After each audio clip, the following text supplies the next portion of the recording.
요즘은 참 세상이 좋아진 것 같아요. 이렇게 전국의 여러 사연들을 한 곳에서 들을 수 있으니 말이에요. 저는 이런 곳에 사연을 보내게 될 줄은 정말 상상도 하지 못할 만큼 평범하고 긍정적으로 살아왔었답니다. 30대 중반이 될 때까지도 말이에요.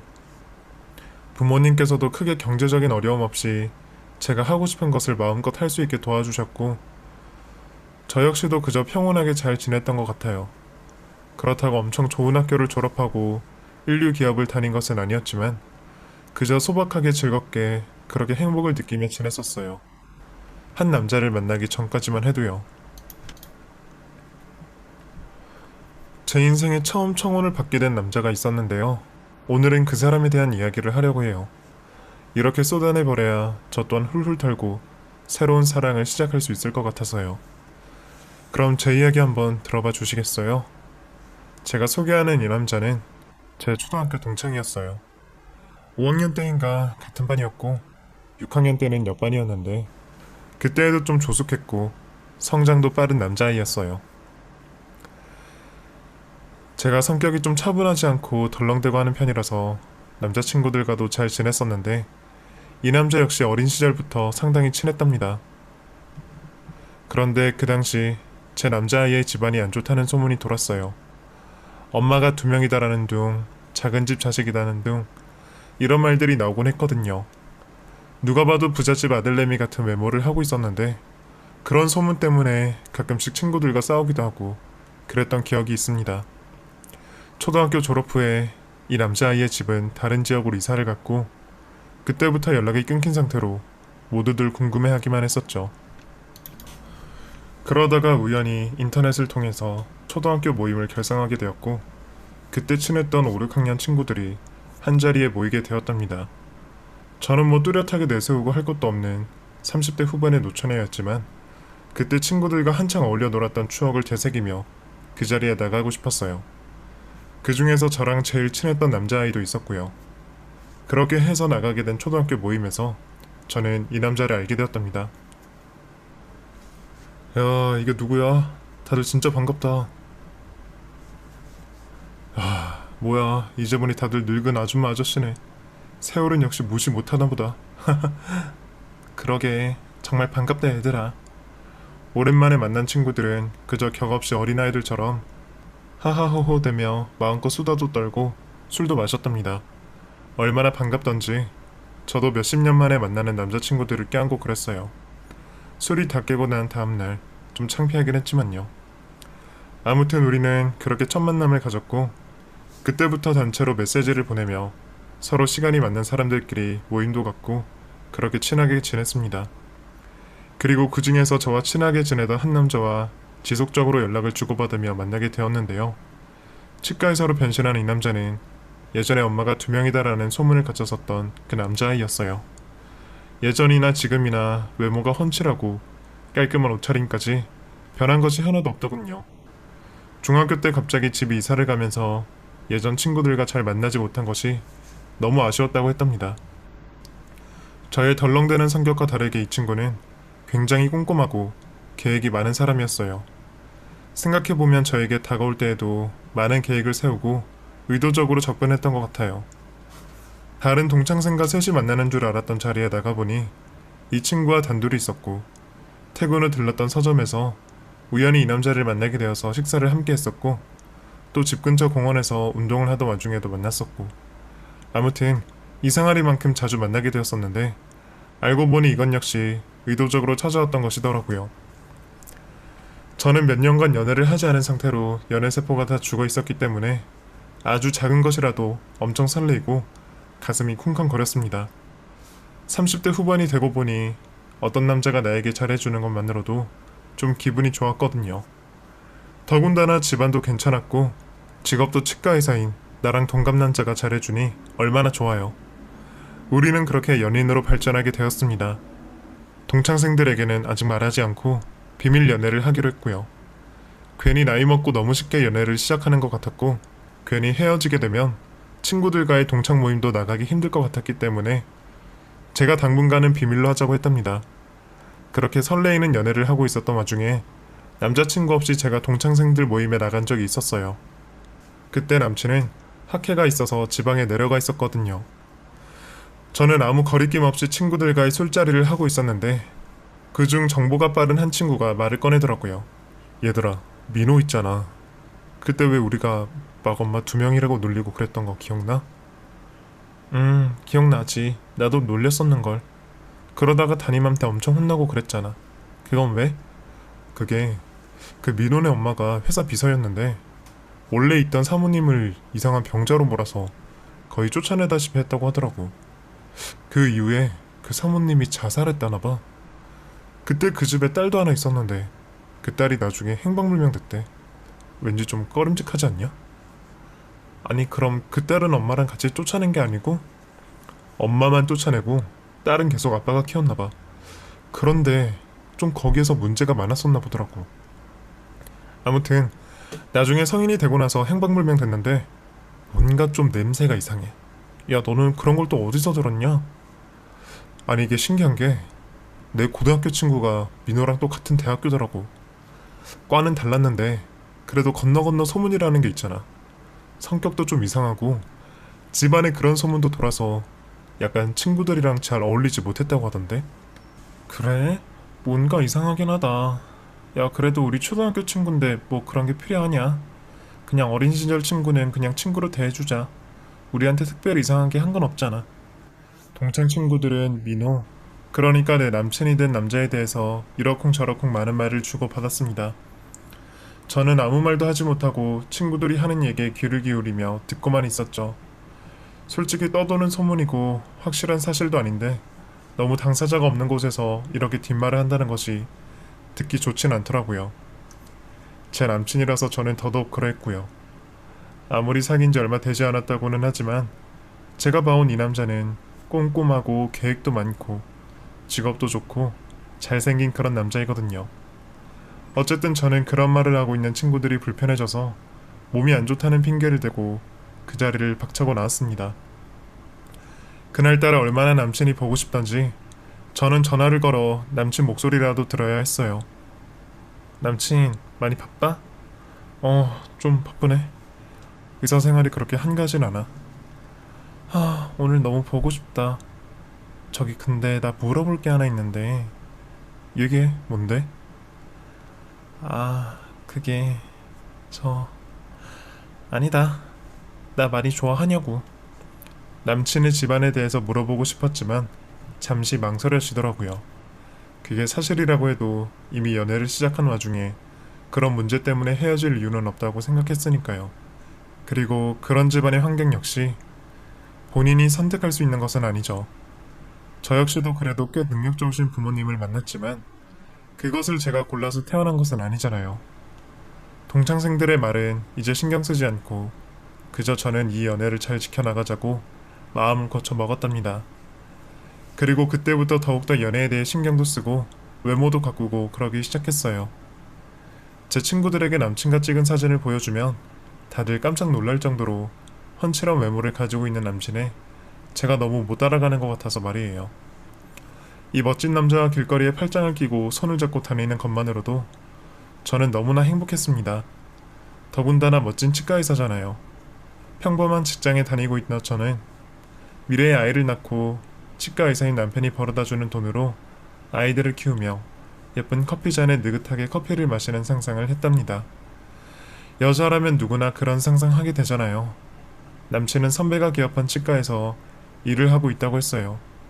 저는 남친의 일하는 모습도 너무 궁금해서 어디냐고 여러 번 물어보았는데 정확히 위치를 알려주지는 않더라고요.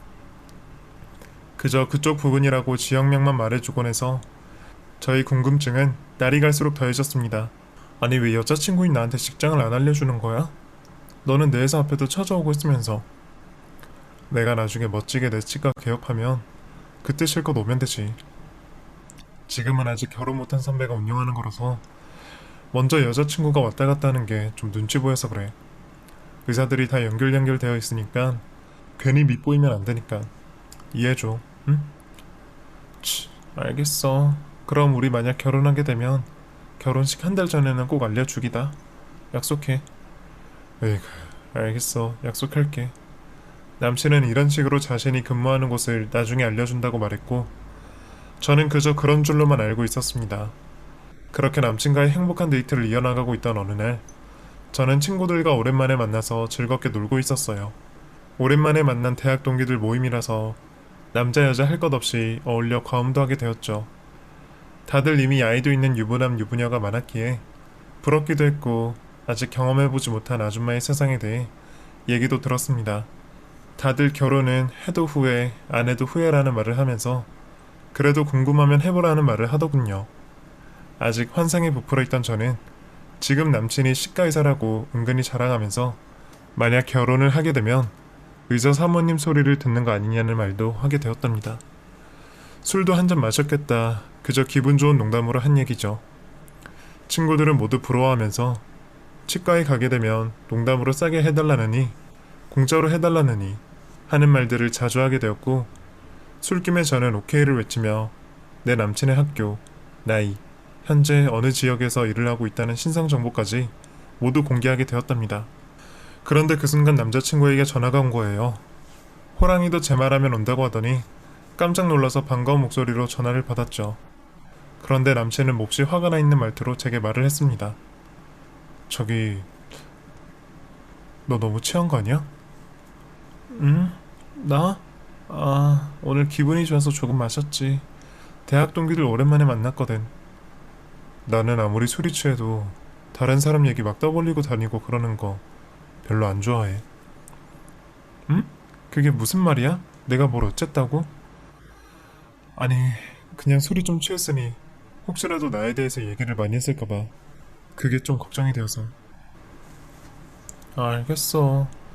내가 뭐 얘기했다 하더라도 남자친구 자랑이겠지. 너무 신경 쓰지 마. 남친은 마치 제가 하고 있는 얘기를 다 듣고 있었던 것처럼 말을 했습니다.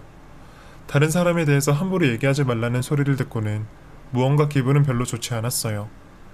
제가 제 남자친구에 대해서 친구들한테 자랑도 못하는 건 아니잖아요. 어쨌든 이 일을 계기로 저는 남자친구의 성향에 대해서 또 한번 파악하게 되었고 꼼꼼하고 계획적인 성격에 맞게 좀 예민한 면도 있으니 조심하자 싶었죠. 그 후에도 남친은 가끔씩 불같이 화를 내거나 행동이 막 돌변하는 일이 있었답니다. 자신의 뜻대로 일이 풀리지 않거나 제가 좀 말도 안 되는 유치한 억지를 부렸을 때에는 어김없이 나오더군요. 며칠이 지나면 다시 제게 와서 미안하다고 사과도 하고 꽃다발도 하나를 안겨주고 해서 저는 그냥 크게 생각하지 않고 넘어가곤 했습니다. 한 8개월쯤 연애를 하고 있을 때 남친은 결혼에 대해서 얘기를 꺼내기 시작했어요. 우리 둘 다 나이가 많다 보니 어느 정도 연애를 시작할 때 결혼에 대해서 생각하지 않을 수가 없었다고 하면서 말이에요. 자신이 장남인데 셋째 동생이 올해 만난 연인과 아직 결혼을 못하고 있다고 했습니다. 자기가 먼저 장가를 가야 동생 결혼을 승낙해준다고 부모님이 말씀을 하셨다고 했어요. 그렇게 자연스럽게 남친의 집에 인사를 가게 되었습니다. 초등학교 동창이긴 해도 집에는 가본 적도 없었고 부모님의 얼굴은 뵌 적도 없어서 많이 떨렸어요.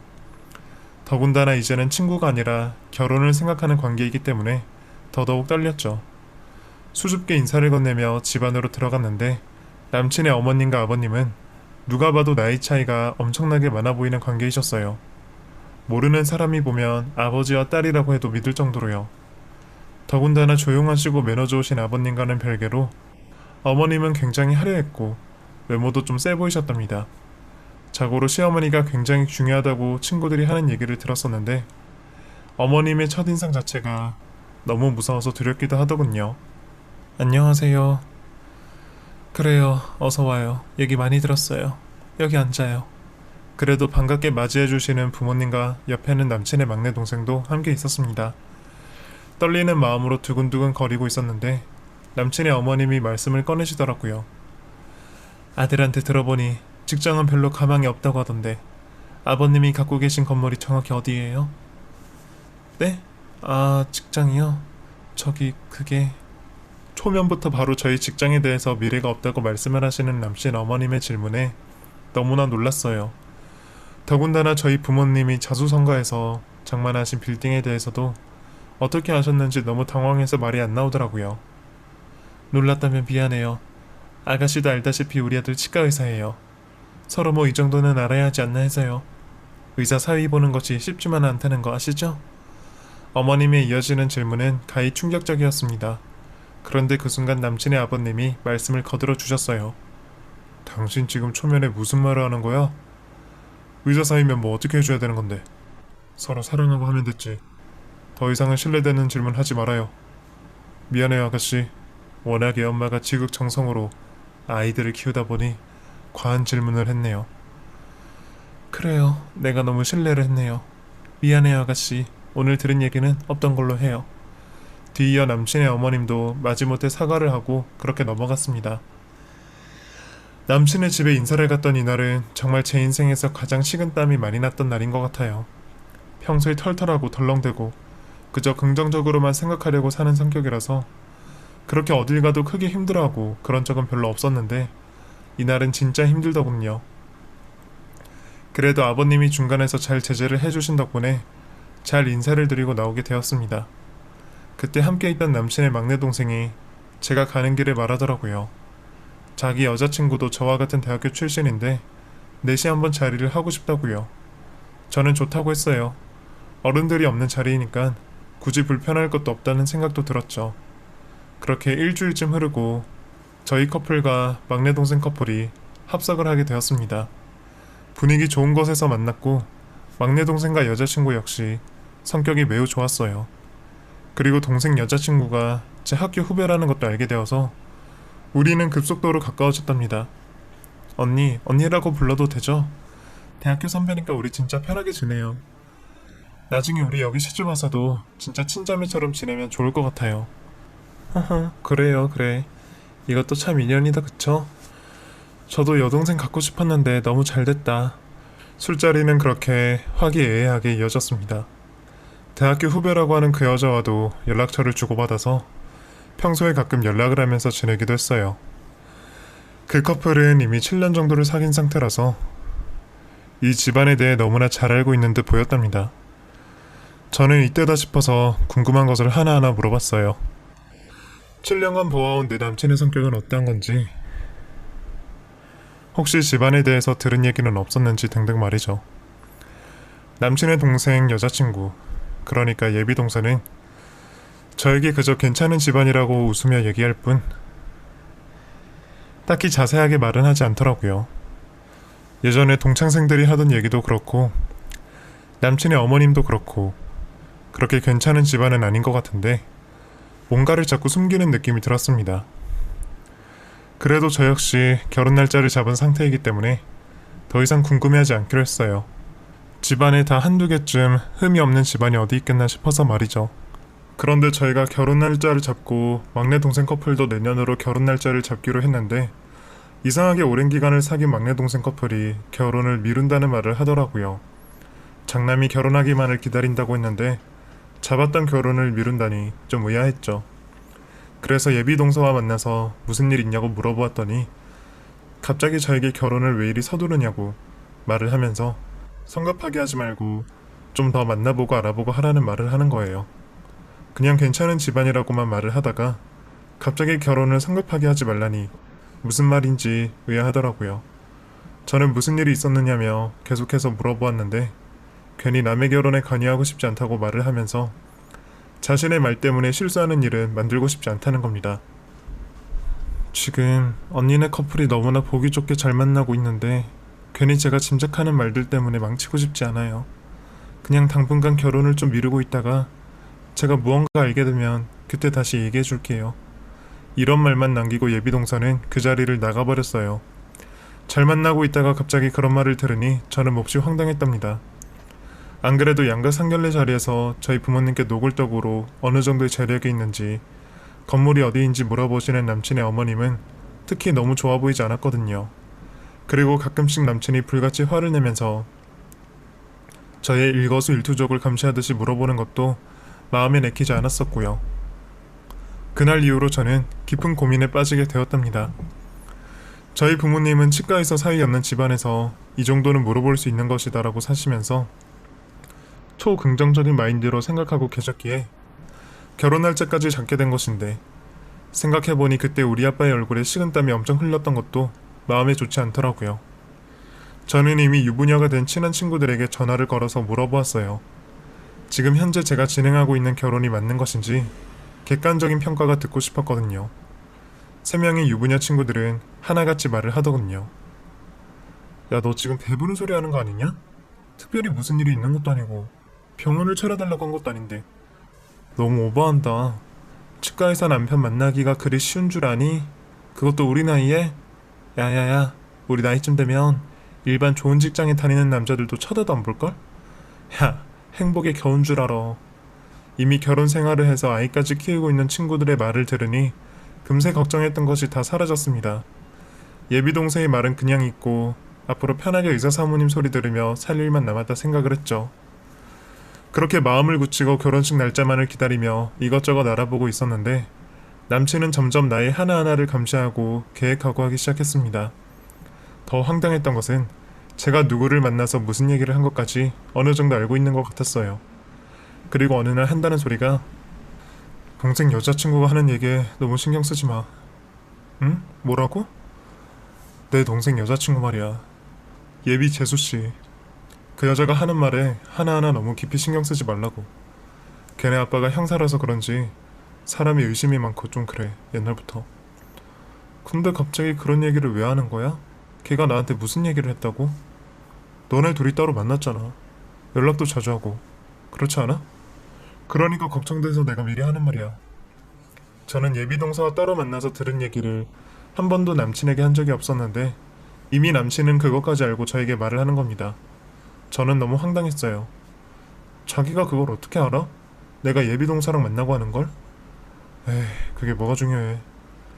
그냥 저번에 만났다고 얘기 들은 것 같은데. 아마 동생한테 들은 것 같다. 동생이 얘기해줬어. 동생이 말해줬다고 하면서 둘러대는 모습을 보니 뭔가 저는 미심쩍은 부분이 생겼습니다. 그때 예비 동서 역시 저보고 말하지 말라고 하면서 자신이 알아보고 있는 것이 있다고 했거든요. 저는 다시 한번 어떻게 알게 된 거냐고 남친에게 물어보았는데 제가 계속해서 물어보자 또 불같이 화를 내면서 순간 눈빛이 돌변하더라고요. 저를 이상한 사람 취급하면서 말이죠. 제게 무슨 정신적인 병이라도 있는 것처럼 전문 의학 용어를 써가면서 핏대를 세우고 얘기를 하는데 저는 너무 당황해서 할 말을 잃었습니다. 그리고는 함께 있던 자리를 박차고 나가서 택시를 잡아 얼른 집으로 가버렸어요. 제가 알던 남자의 눈빛하고는 달랐거든요. 오랜 기간을 만난 것은 아니었지만 이 나이에 1년 가까이 만나고 있으면 어느 정도는 이 사람에 대해서 안다고 믿었었는데 그것도 아닌가 봅니다. 하긴 평생을 함께 살아온 부부에게도 모르는 비밀들이 있다고 하는데 제가 어찌 다 알겠어요. 집에 와서 너무 황당하고 놀랬는지 몸이 벌벌 떨리고 눈물이 막 주르르 흘러내리더라고요. 집이라는 안심의 공간이라서 그런지 한번 쏟아진 눈물은 좀처럼 그치질 않았습니다. 부모님께 이걸 얘기하면 속상해하실 것만 같아서 말도 못하고 혼자 방에서 울고 있었는데 남친에게서 연락이 오더라고요. 지금 집 앞에 와 있다고 하면서요. 저는 너무 화가 나서 나가지 않았고 그냥 돌아가라는 말을 했습니다. 그런데 남친은 제가 나갈 때까지 집에 가지 않고 계속 기다리고 있었고 새벽 3시가 되어서도 가지 않은 남친의 모습을 보니 진심으로 뉘우치고 있다는 생각이 들게 되었어요. 그렇게 또 한 번 용서를 했고 우리는 다시 결혼 준비를 열심히 하기 시작했답니다. 며칠 뒤 남친과 밥을 먹다가 제가 잠시 화장실에 간 사이에 제 가방을 만지고 있는 것을 보게 되었어요. 뭐가 묻어서 그런가 싶어서 대수롭지 않게 왜 만지냐고 물었더니 휴대용 티슈를 하나 넣어놨다고 하면서 여자가 이런 것도 안 챙기고 다니냐고 웃으며 얘기를 하더라고요. 가방 안을 보니 정말 예쁜 그림이 그려져 있는 티슈를 넣어놨길래 역시 내 남친밖에 없다는 생각을 하게 되었죠. 너무 고마워. 나처럼 덜렁대는 여자는 진짜 자기 같은 성격의 남자를 만나야 되나봐.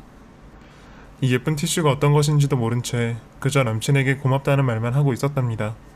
저는 남친이 가져온 티슈를 고맙게 생각하며 항상 외출을 할 때마다 가지고 다녔어요.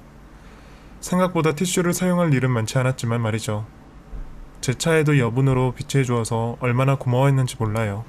그렇게 저는 생애 처음 입어보는 웨딩드레스도 심혈을 기울여 골랐고 이것저것 결혼 준비를 열심히 했습니다. 그리고 저는 몰랐던 사실인데 저희 아빠는 가지고 계신 건물에 남편의 치과를 평생 무료로 임대해준다고 약속을 하셨더라고요. 제가 알면 속상해할까봐 결혼식 며칠 전에서야 말씀하신 우리 아빠. 전 정말 부모님을 너무나 잘 만난 것 같아요. 이렇게까지 꼭 해야 하나 싶었지만 아빠는 딸이 의사 남편 만나서 잘 살게 될 생각으로 딸을 도와준다는 마음으로 하신 것이라고 하셨답니다. 어차피 이 건물의 일부가 제 것이나 마찬가지라고 하시면서요. 남친은 선배의 치과에서 근무하는 계약 기간이 결혼 후 6개월이면 끝이 나니까 그때 나오면 완전히 그 자리를 주신다고 하셨다네요. 어떤지 갑자기 예비 시어머니가 저에게 너무나 잘해주셨었는데 그때가 그 시점인 것 같아요. 생각해보니 아빠가 그 약속을 하고 나서 예비 시어머니는 저에 대한 행동이 완전히 달라지셨답니다. 맛있는 음식이 있으면 불러서 먹여주시고 제게 어울릴 법한 예쁜 원피스도 선물해 주셨고 말투부터 완전히 다른 사람을 변신해 있으시더군요. 역시 돈이 좋긴 좋은가 봅니다. 그렇게 결혼식을 3일 앞둔 어느 날 밤 그 예비 동서가 전화가 왔어요. 참으로 오랜만에 말이죠. 그때 남친이 동서 얘기를 듣지 말라고 한 이후에 진짜 오랜만에 연락을 하게 된 것이거든요. 예비 동서는 긴급하게 저에게 말을 했어요. 언니 지금 좀 만나고 싶어요. 할 얘기가 있어요. 꼭 들으셔야 돼요. 지금? 무슨 말인데? 나 며칠 후 결혼식이라서 지금 부모님과 함께 할머니 집에 왔어.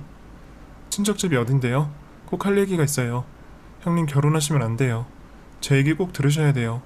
그게 무슨 말이야? 응? 얘기해봐. 그게 저희 만나서 얘기해야 돼요. 지금 우리 대화 내용 다 녹음되고 있을지도 몰라요. 뭐라고? 그게 무슨... 예비 동서에게서 갑자기 걸려온 전화는 그야말로 충격적이었습니다. 제게 가방 안이나 차 안을 잘 살펴보라고 얘기를 하였고 저는 그때 불이 났게 차 안으로 뛰어가서 블랙박스를 확인해 보았어요. 그런데 제 차 안에 찍힌 블랙박스 영상에서 남친이 무언가를 만지작거리면서 확인하는 모습이 보였답니다. 제 차 블랙박스는 차량 내부를 찍히게 해놓았거든요. 예전에 차 안에 있던 귀중품을 분실한 적이 있어서요. 남친은 제게 주었던 그 예쁜 휴대용 티슈 안에서 고이 숨겨놓은 무언가를 꺼내게 되었고 그건 다름 아닌 초소형 카메라였어요. 저는 그 모습을 확인하고 소스라치게 놀라게 되었답니다. 그리고는 얼른 제 가방 안에 들어있는 티슈 안을 살펴보니 거기에도 역시 들어있었어요. 워낙에 작아서 잘 보이지도 않았는데 어떻게 숨겨놓은 건지 정말 기가 막혔습니다. 그리고 지난 일들을 하나하나 떠올리니 남친이 이상하리만큼 제가 누구를 만나고 있는지 어떤 얘기를 하는지 알고 있는 것들에 대한 퍼즐이 맞춰지기 시작했어요.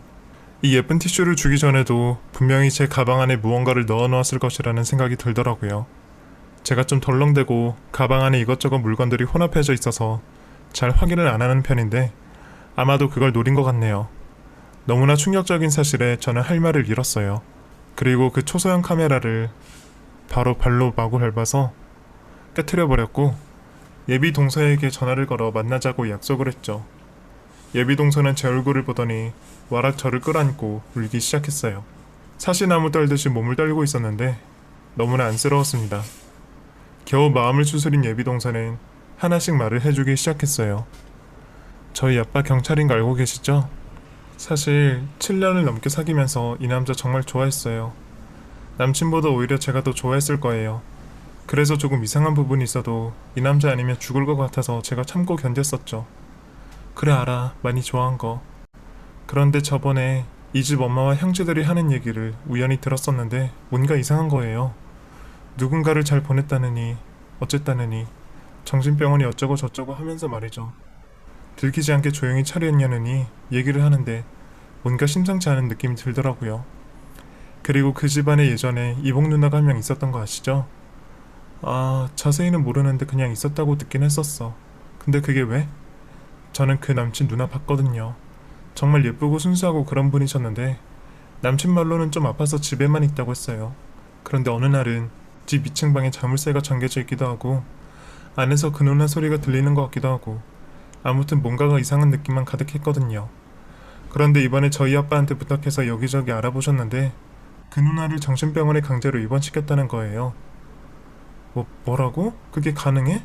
그게 진짜야? 아무도 모르게 강제로 정신병원에 입원시킨 게 그 집 형제들이랑 엄마가 한 짓이에요. 남친 아버님은 전혀 아무것도 모르시고요. 그리고 그 치과에 한번 가보셨어요? 치과? 아니? 어느 지역인지만 알려주고 자꾸 오지 말라고 해서 아직 한 번도 안 가봤어. 그 치과의 간호사랑 완전히 그 안에 작은 공간을 만들어 놓고 둘이 완전 부부처럼 지낸대요. 뭐라고? 진짜야? 정말이야? 저도 지금 너무 충격이 커서 할 말을 잃었어요.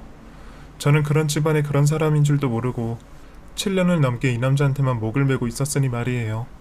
저 정말 제 인생 헛살았나 봐요. 제발 결혼하지 마세요. 제발요. 예비 동서가 찾아와서 나에게 해준 말은 그야말로 드라마에서나 있을 법한 충격적인 이야기들이었습니다. 이 일이 과연 내 주변에 일어날 수 있을까 생각도 못했는데 그게 제게 일어나고 말았네요. 애초에 동창생 친구들이 했던 얘기에 귀를 기울였어야 했는데 그때는 그저 남친에 대한 사랑만 가득해서 알아보려고 하지도 않았던 제 잘못인 것 같아요. 너무 당황하고 어이가 없어서 저는 그 자리에서 그만 아무 말도 못하고 가만히 앉아 있었습니다. 예비 동서가 집에 들어가고 나서도 한참을 그 자리에 멍하게 있다가 그대로 앉은 채 날이 밝았어요. 날이 밝은 줄도 모르고 그저 멍하니 앉아 있다가 문득 정신이 번쩍 들었습니다. 이렇게 바보같이 멍하니 있을 것이 아니라는 생각이 들더군요. 순간 정신을 차리려고 무지하게 애를 썼는데 다리의 힘은 이미 풀려있는 상태였고 저도 모르게 눈물이 줄줄 흐르고 있더군요. 시동을 켜고 운전을 해보려고 했지만 정신이 반쯤 혼미해져 있는 상태라서 아무것도 할 수가 없었습니다. 평소에 아무렇지 않게 하던 운전인데 이게 이렇게 힘이 들다니 말이죠. 그리고 이 차와 내 핸드백 속에 나를 감시하려고 설치해 두었다는 것을 알게 되니 소름이 끼쳐서 그 어떤 것도 할 수가 없었어요. 의사 사위 엮는다며 그토록 좋아하시던 부모님께는 뭐라고 설명을 해야 하는지 속이 답답했고 그대로 제 인생이 끝날 것만 같았습니다. 계속해서 정신을 차리려고 노력을 하다가 바로 앞에 편의점이 있는 것을 발견했어요. 정신이 혼미했지만 편의점으로 겨우겨우 들어가서 시원한 커피와 물을 사서 벌컥벌컥 들이마셨습니다. 편의점 알바생이 저를 보더니 무슨 일이 있으시냐며 물어볼 정도로 저는 정신이 나간 상태였습니다. 괜찮으세요? 혹시 몸이 안 좋으시면 구급차를 불러드릴까요? 아니에요. 저 그냥 여기 잠시 앉아 있어도 될까요? 아, 네, 그러세요. 앉아 계시다가 도움이 필요하시면 말씀하세요. 저기 의자 있어요. 편의점 의자에 앉아서 잠시 멍하게 있다가 남친의 병원으로 찾아가기로 마음먹었습니다. 하지만 혼자의 힘으로는 도저히 가기 힘들 것 같아 친하게 지내던 제 친구를 불렀어요. 아이 셋나 키우는 제 친구는 저보다 성격이 더 털털하다 못해 남자같이 우렁차거든요. 무슨 일이든 해결해 줄 수 있을 것 같아서 도움을 청했죠. 정말 너무 창피한 일이지만 저 혼자는 도저히 감당이 되지 않았기에 어쩔 수 없었습니다.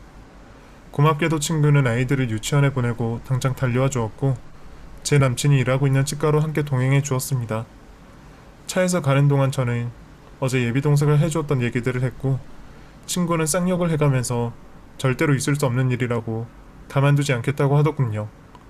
제가 차마 하지 못했던 욕을 거칠게 대신해주니 얼마나 제 속이 시원하던지 너무 통쾌한 느낌이 들더라고요. 그렇게 해서 드디어 도착한 남친의 치과에 친구와 함께 올라가 보았습니다. 제 친구는 남친의 이름을 아주 크게 부르면서 병원 입구로 들어갔어요.